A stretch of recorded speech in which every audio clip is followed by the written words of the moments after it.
Bien, buenas tardes. Hola de nuevo. La verdad que no les he dejado tiempo de descanso entre la anterior charla y esta aportación, ¿no? Como ya me conocen, no vamos a dar en más presentaciones. Y bueno, sin más dilaciones, quiero compartir con ustedes mis aportaciones de la electroestimulación a la readaptación músculo-tendinosa. Bien, ¿qué es la electroestimulación? Es la aplicación de impulsos eléctricos a través de la piel con el objetivo de contraer un músculo para evitar la atrofia, tonificar o fortalecer la musculatura. Bien, ¿qué nos dice la ciencia sobre la electroestimulación? Miren, la aplicación más demandada de la electroestimulación se basa en la búsqueda de la optimización del desarrollo muscular, pues es capaz de incrementar la masa muscular. Ahora les voy a poner varios artículos en los que se muestra cómo se incrementa la fuerza, cómo se puede incrementar la resistencia, lógicamente dependiendo de los parámetros que utilicemos, ¿no?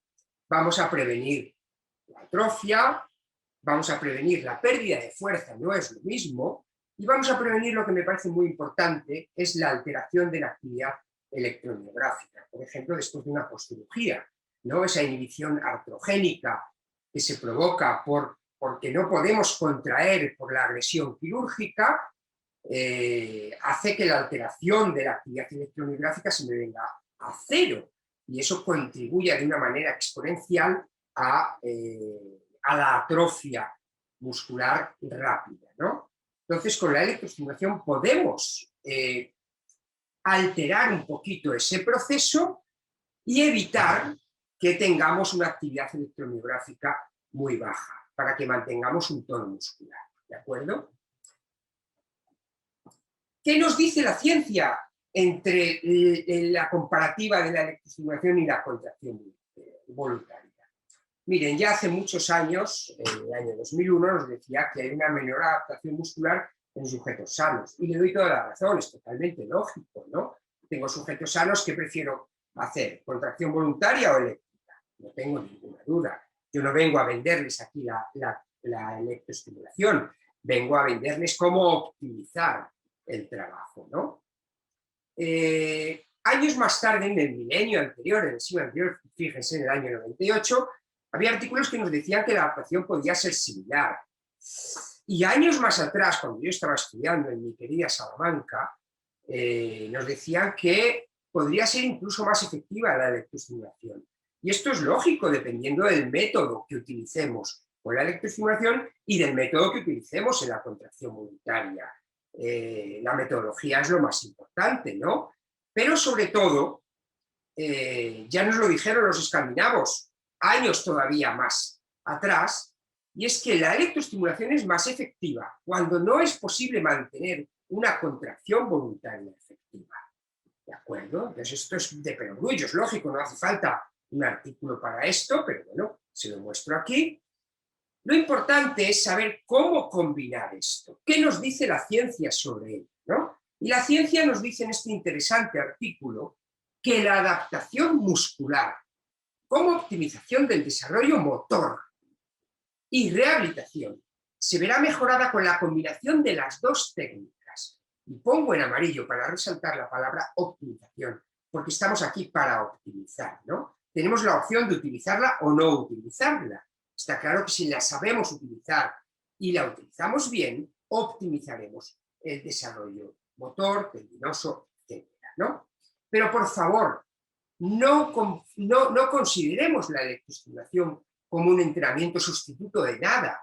La fisioterapia es un conjunto de técnicas y métodos apasionante que no nos tiene por qué limitar a 1, 2, 3 o 5 técnicas, ¿no? Combinemos, nunca consideremos ninguna de las técnicas de la fisioterapia como el alma mater, no. El alma mater de la fisioterapia es combinar todo con un buen ejercicio terapéutico, con una buena combinación multidisciplinar, y combinando diferentes modalidades podremos optimizar la mejora de esta función muscular, ¿no? Aparte del deporte que les voy a mostrar en los casos prácticos, me gustaría rápidamente mostrarle 3 casos fuera del deporte, pero que tienen mucha relación. En geriatría, este magnífico estudio de Benavent nos mostró en 89 adultos con 4 grupos de trabajo. Nos mostró el beneficio de la electroestimulación como optimización, ¿no? Bueno, es en geriátricos, son ancianos, pero también es actividad física, es deporte, ¿no? Entonces, ¿qué nos mostró Benavent en este estudio? Comparó contracción voluntaria contra electroestimulación aislada, combinación de las dos, o el grupo control que no hizo ejercicio ni electroestimulación, ¿no? Benavent nos mostró en este estudio que el grupo que combinó la electroestimulación con la contracción voluntaria obtuvo mejores resultados con diferencias significativas. Con lo cual tenemos 3 opciones. Bueno, hay ancianos que se pueden mover muy poco, pues utilicemos la electroestimulación si tenemos medios y conocemos bien el uso de la electroestimulación. Habrá ancianos que tengan una buena actividad y a lo mejor no sea necesario combinar con la electro. Y habrá ancianos que necesiten la ayuda de la electroestimulación. Lo apasionante de la fisioterapia es que nos da 3 opciones. Utilicen la que mejor le venga a su paciente. ¿De acuerdo? Miren, esto podrán decir que no tiene nada que ver con el deporte, pero sí lo tiene que ver, porque en los Juegos Olímpicos del año 2000 en Sydney, una deportista reaccionó con un estreñimiento fuera de lo normal es al revés, ¿no? Cuando se acerca a la competición, ¿no? Esta deportista nos viene unos días antes, que está estreñida, que no puede ir al baño, no se le pueden dar laxantes, probamos con masaje visceral, eso no funciona, el médico lógicamente no le puede dar laxantes porque estamos en plena competición y lo que decidimos al final es ponerle un endorfínico de bombeo en la pared abdominal para mover las heces. Bueno, y funcionó. Y ya está, y eso nos olvidamos del tema porque no es algo que se utilice habitualmente. Pero me hizo mucha ilusión encontrar este artículo 16 años después, en el que Singleton nos dice que la electroestimulación de la pared abdominal con 40 Hz a 330 microsegundos mostró buenos resultados en el tratamiento del estreñimiento en pacientes con esclerosis múltiple, mucho más importante que el deporte, ¿no? Y sobre todo porque la electroestimulación en este caso no tiene efectos adversos y sí lo tienen los laxantes, ¿no? Entonces, ahora me gustaría combinar lo que hicimos con esta deportista, endorfínico en la pared abdominal, con lo que nos proporciona Singleton y seguramente obtengamos mucho mejor beneficio en la esclerosis múltiple. Ya no hablo en el deporte, porque en el deporte esto podríamos decir que es muy esporádico, ¿no? Y otra parte de la que no tengo mucha experiencia, pero últimamente he tenido un caso muy curioso, es la electroestimulación y la regeneración nerviosa, ¿no? Hay artículos que nos dicen que estimulemos el músculo que está afectado por la inactividad nerviosa, otros que nos dicen que trabajemos a nivel nervioso, en la zona de lesión nerviosa. Bueno, pues vamos a combinar los dos. Y miren qué caso más curioso tuve hace unas semanas. No es un deportista, es un trabajador normal que quiere hacer algo de deporte, pero lleva 20 años con un problema en ciático popliteo interno y externo por consecuencias de una postcirugía de hernia discal hace 20 años, ¿no? Tiene imposibilidad de ponerse de puntillas. Miren el test del primer día. Le pedimos que se ponga de puntillas, con los 2 pies puede, pero con el izquierdo, cuando se queda solo con el izquierdo, miren la diferencia muscular. Quédate con el izquierdo, la siguiente no puede, es imposible. Se le cae, no aguanta más de 2 segundos, ¿no? Incluso le pedimos que intente despegar con un solo pie, no puede. 20 años después de la cirugía, lleva 20 años sin poderse poner de puntillas con el pie izquierdo. Venga, ponte de puntillas. No puede, es imposible. Bien, diseñamos un trabajo de electroestimulación, primero selectiva, del ciático popliteo interno y externo, para estimular el nervio. Tenemos ese electrodo hacia ciático popliteo externo y ahora vamos a mostrar el electrodo en el ciático popliteo interno. que lo vemos ahí detrás del hueco conclusivo.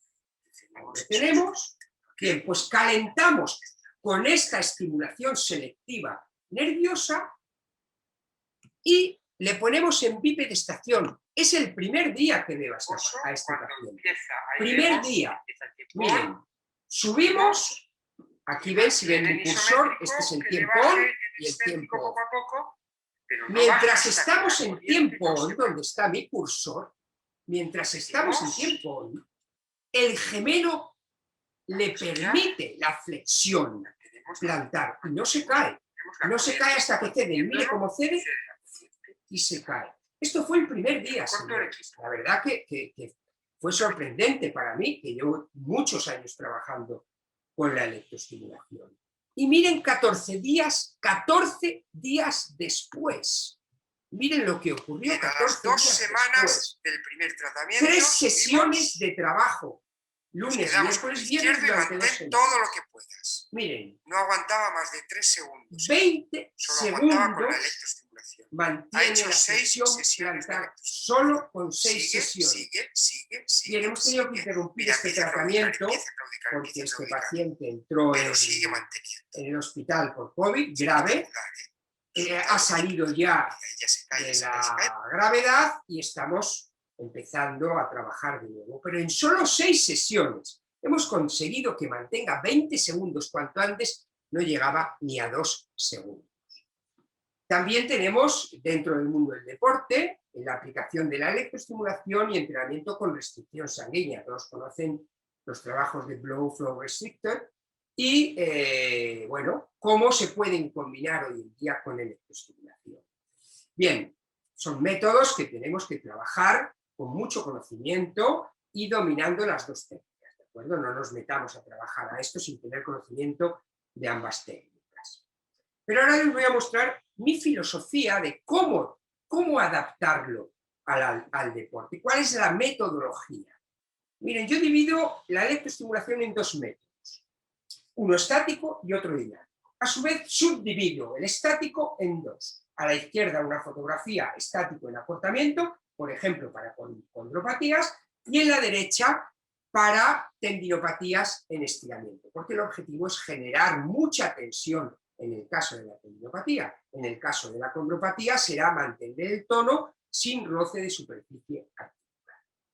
Y el otro método es dinámico. El impulso eléctrico provoca un movimiento articular. Puede ser en cadena cinética abierta, como vemos en el vídeo de la izquierda, o puede ser en cadena cinética cerrada, como vemos en el vídeo de la derecha. Bien, vamos a desgranar método por método. ¿Cuáles son los objetivos del estático en acortamiento?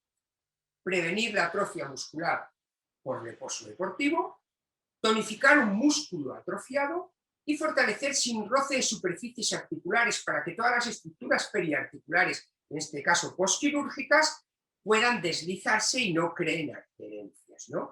Y también mantener en lo posible el deslizamiento de estas estructuras a la vez que despertamos la actividad electromiográfica. La electroestimulación dinámica, ¿cuál será el objetivo? El objetivo será reforzamiento muscular no máximo. ¿Por qué no máximo? Porque cuando acortamos el músculo, la electroestimulación duele. Cuanto más en acortamiento está el músculo, más dolor se provoca. Por lo tanto, si lo hago dinámico hacia el concéntrico, va a ser dolorosa. Por lo tanto, el reforzamiento o la ayuda muscular será con intensidades no máximas. Readaptación al ejercicio, es otro de los objetivos, y mejora de la coordinación si nos interesa trabajar con electroestimulación, porque hay 1000 maneras de trabajar la propiocepción, ¿no? Y pasamos ya al tercer método, que es estático en estiramiento, cuyos objetivos serán reforzamiento muscular al nivel que sea, porque al tener los sarcómeros en elongación, no se solapan, no se aprietan unos a otros, no duele. No duele si subimos mucho la intensidad, pero es un dolor diferente, no es insoportable, ¿de acuerdo? Vamos a mejorar, si nos interesa, la elasticidad muscular y la amplitud articular, y vamos a trabajar el reforzamiento tendinoso como una de las bases fundamentales, según mi filosofía, para readaptar un tendón, ¿no? Ahora vamos a ver los casos prácticos todos grabados a tiempo real, con pacientes reales. Este es un ejemplo de colocación de electrodos, no es venga, coloco uno proximal y otro distal, sino que tenemos que buscarnos un poco la vida para obtener una colocación óptima. Aquí tenemos dos canales, de nervio caudal vasto interno y de recto anterior a vasto interno y recto anterior, estos últimos con un cable bifurcado, ¿de acuerdo? Bien, vamos a ver la electroestimulación en acortamiento. Vamos a trabajar bombeo, vamos a despertar la actividad electromiográfica y vamos a mantener el tono muscular. Y esto es una postcirugía a las 14 horas, la postcirugía del ligamento cruzado anterior, voy a bajar el volumen, ahí estamos, del ligamento cruzado anterior, y el objetivo será que las estructuras periarticulares no se adhieran. Le hemos puesto una corriente endorfínica. Además, matamos dos pájaros de un tiro, ¿no? Por un lado la analgesia y por otro lado el bombeo, que me va a despertar a la vez la actividad electromiográfica. Lo mismo podremos hacer con otro tipo de cirugías, en este caso es una doble plica sinovial con una menistectomía parcial, en este caso es una condropatía en una corredora de maratón, Alessandra Aguilar, en este caso veíamos a Diego García, subcampeón europeo de marcha, y aquí tenemos a Alessandra Aguilar, quinta del mundo en maratón, con muchísimo mérito, ¿no? Pasamos ya, una vez tenemos un cierto tono, pasamos a la electroestimulación dinámica, que nos ayuda a completar el gesto, ya sea en cadena cinética abierta. Tendremos que valorar si nos interesa en abierta o en cerrada, aquí no voy a entrar en discusiones, o en cadena cinética cerrada, empezando por una prensa, o luego ya en bipedestación, ¿no? Podemos trabajar, antes de ponernos en bipedestación, yo recomiendo que trabajemos electroestimulación y propiocepción combinada, en suelo, en tablas inestables, en cojines. Aquí el objetivo no es reforzar y fortalecer, es ayudar a reprogramar el equilibrio, rompiendo el equilibrio precisamente. No soy súper experto en propiocepción, con lo cual me puedo confundir en muchos términos, pero aquí si yo rompo el equilibrio cuando el paciente ya tiene un equilibrio natural, pues estoy convencido que podremos ayudar a reprogramar ese equilibrio y esa propiocepción. Y ya podremos pasar a cadena cinética cerrada. No puedo pasar aquí si no he trabajado algo el equilibrio previamente. ¿De acuerdo? La electroestimulación aquí le está dando el momento concéntrico, a una intensidad no muy alta, simplemente para ayudar a completar el ejercicio. Casos muy recientes de gimnastas, este es el bombeo para una gimnasta operada de menisco, tenemos un bombeo endorfínico, lo pongo a cámara lenta para que veamos cómo es inofensivo. Esto no puede provocar ningún dolor, evidentemente tendremos que tener en cuenta, pues si le han operado de una ruptura total de tendón cuadricipital, pues no vamos a poner esto, evidentemente, ¿no? Pero teniendo precaución y sabiendo usarlo, en las 10-12 horas postquirúrgicas podemos comenzar la electroestimulación. Ese mismo día, si nos lo permite la cirugía, en este caso sí, porque es una meniscopatía sin sutura, pues trabajamos extensión porque han extirpado un pequeño fragmento del cuerno anterior. Si lo hubieran suturado no podemos hacer la extensión. Y aquí estamos combinando la electroestimulación con ejercicios. Podemos combinar con concéntrico dinámico, bombeo más movilidad. combinar con otro tipo de músculos también.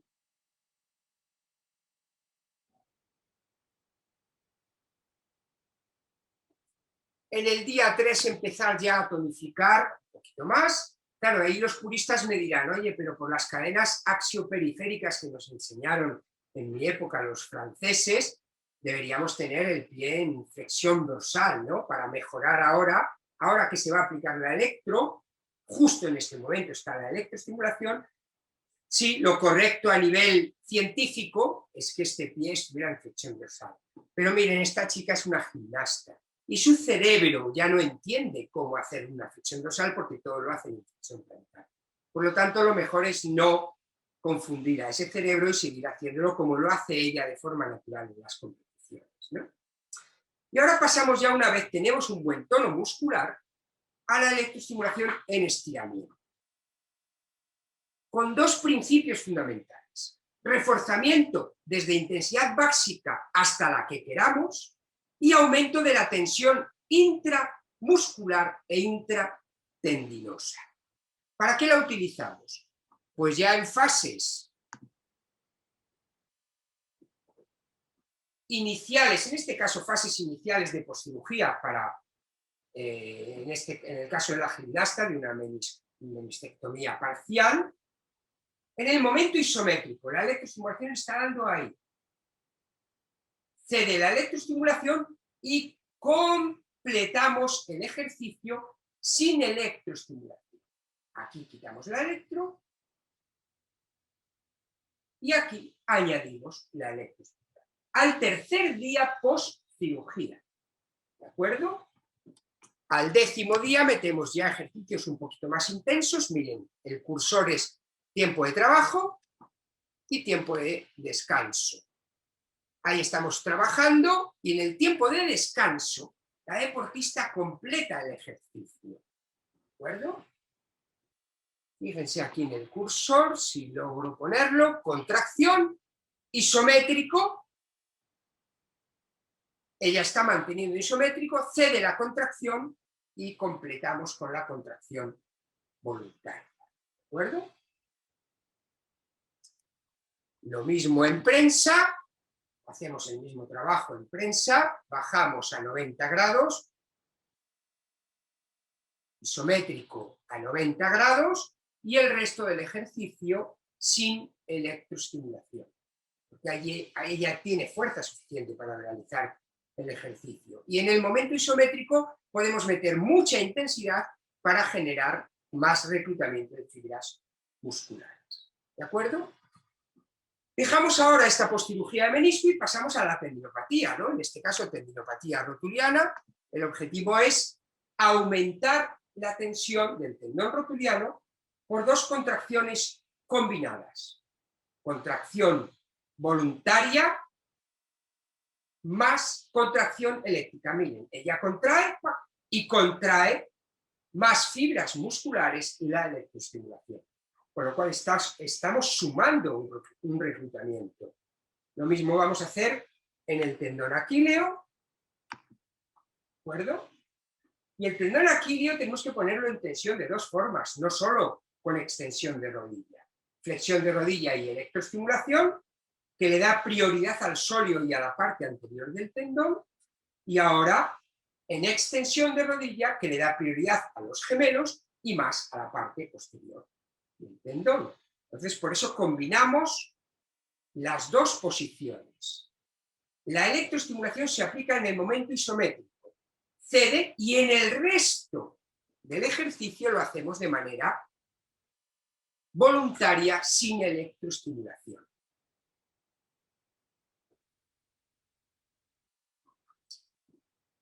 Interesantísimo en roturas musculares. Miren, aquí tenemos una ruptura de recto anterior, esa es la zona de ruptura, y tenemos que primero buscar la colocación óptima de electrodos.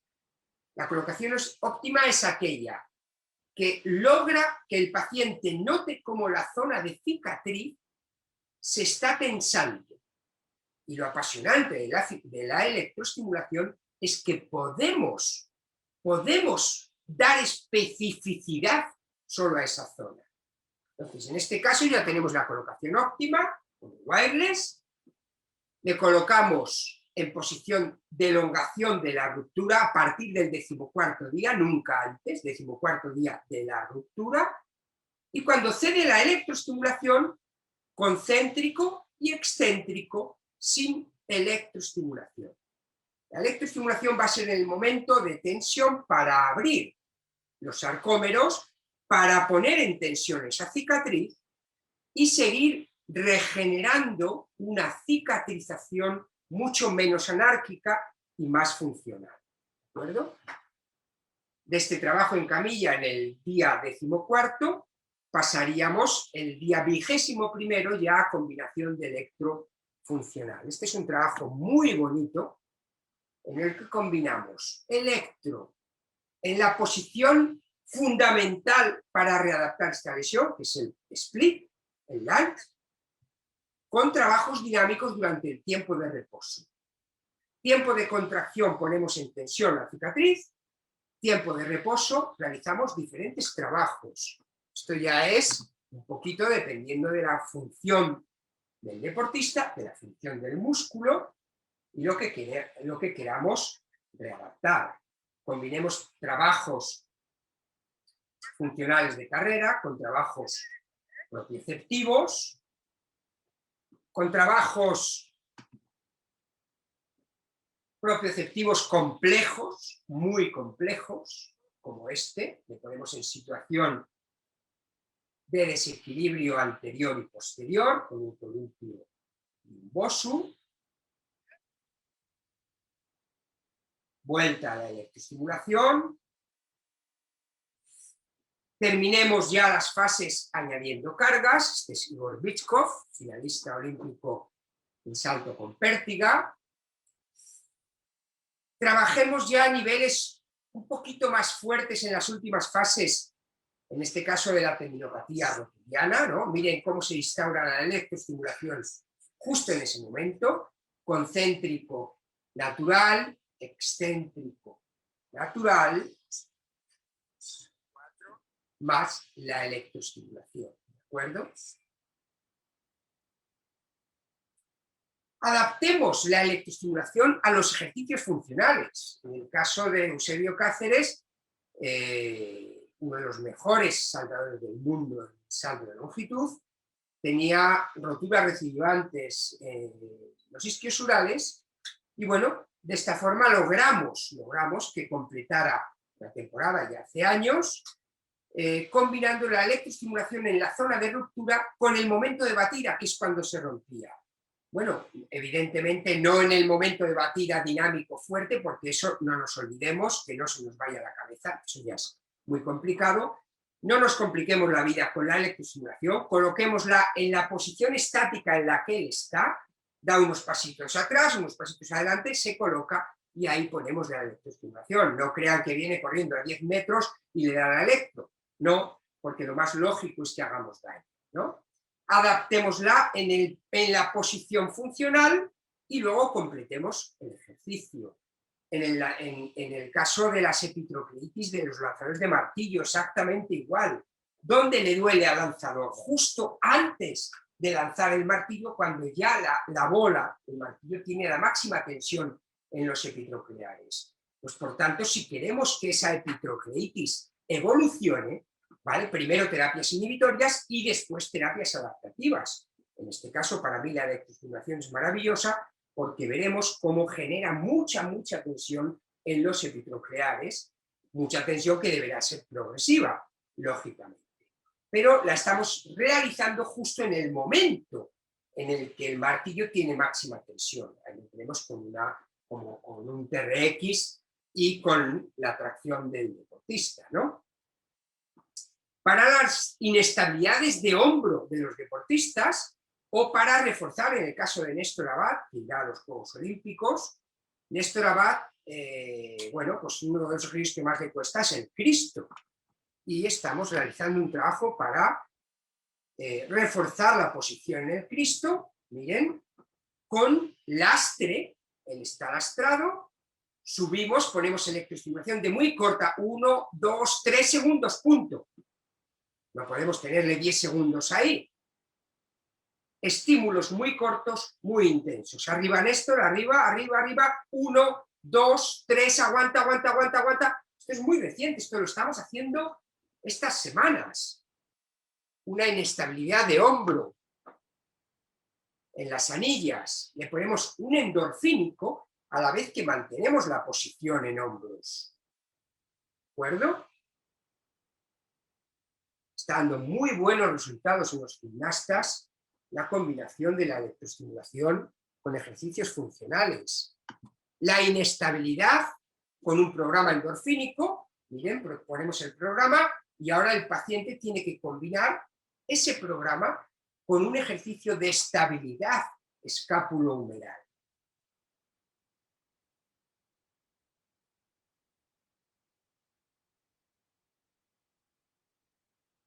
Y ahora, pues bueno, pues les puedo hablar un ratito, si nos quedan unos minutos, sobre la aportación que tuvimos durante el confinamiento con la electroestimulación.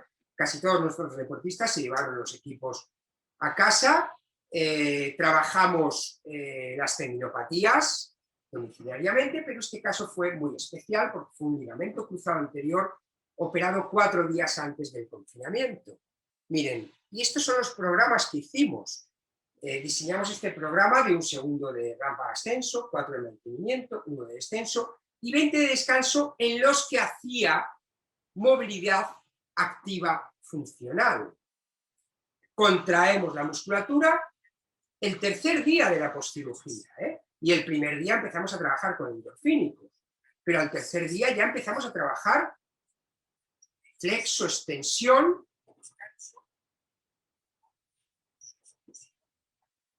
Este vídeo creo que está grabado el 6.º día, sí, tiene tanta movilidad. Miren, ahora se le va a aplicar la electroestimulación isométrica en acortamiento